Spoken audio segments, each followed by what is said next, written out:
आगामी विधानसभा चुनाव को लेकर उत्तर प्रदेश में सियासी हलचल तेज हो चुकी है।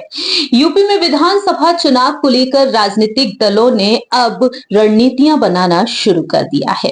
इसी बीच बात की जाए बहुजन समाज पार्टी के बारे में। बहुजन समाज पार्टी की सुप्रीमो मायावती ने भी हाल ही में एक अहम बैठक की और इस बैठक के जरिए संगठन को अलर्ट कर दिया। जी हाँ, मायावती के इस बैठक में शामिल हुए उनके भतीजे आकाश आनंद और मायावती की तस्वीर चर्चा का विषय बन चुकी है।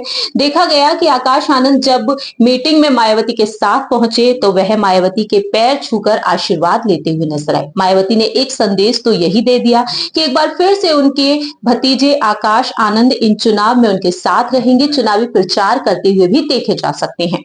मालूम हो कि बीते विधानसभा चुनाव में आकाश आनंद ने जमकर चुनावी प्रचार किया तो वहीं लोकसभा चुनाव में भी, लेकिन अपनी बयानबाजी के चलते, अपनी आपत्तिजनक बयानबाजी के चलते आकाश आनंद को साइडलाइन होना पड़ा और मायावती उन्हें पूरी तरीके से साइड करती हुई नजर आई कि जब तक वह अच्छे तरीके से रणनीति में कदम नहीं जमा लेते हैं तब तक उन्हें आगे नहीं करेंगे। लेकिन एक बार फिर से मायावती ने संकेत दे दिए हैं। वहीं दूसरी ओर मायावती ने अब इन चुनाव को लेकर कमर कस ली है, समीक्षा बैठक की और अब संगठन को मजबूती देती हुई नजर आ रही है। पार्टी संगठन को पोलिंग बूथ पर मजबूत करने का वह मंथन बना रही है।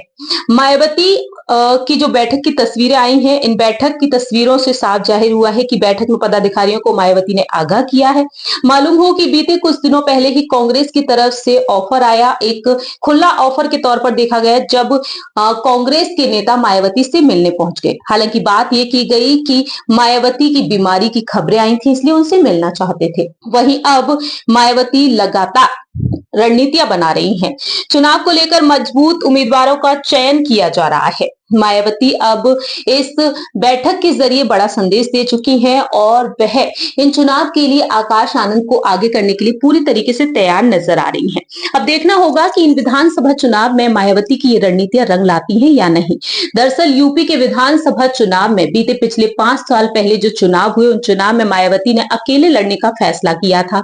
रिजल्ट रहा कि मायावती की पार्टी आगे नहीं बढ़ पाई। तो वही लोकसभा चुनाव में भी पार्टी पिछड़ गई, दलित वोट बैंक पिछड़ता हुआ नजर आया। वहीं अब हाल ही में जो 5 राज्यों में विधानसभा चुनाव हुए, उन विधानसभा चुनाव में भी पार्टी पूरी तरीके से पिछड़ गई।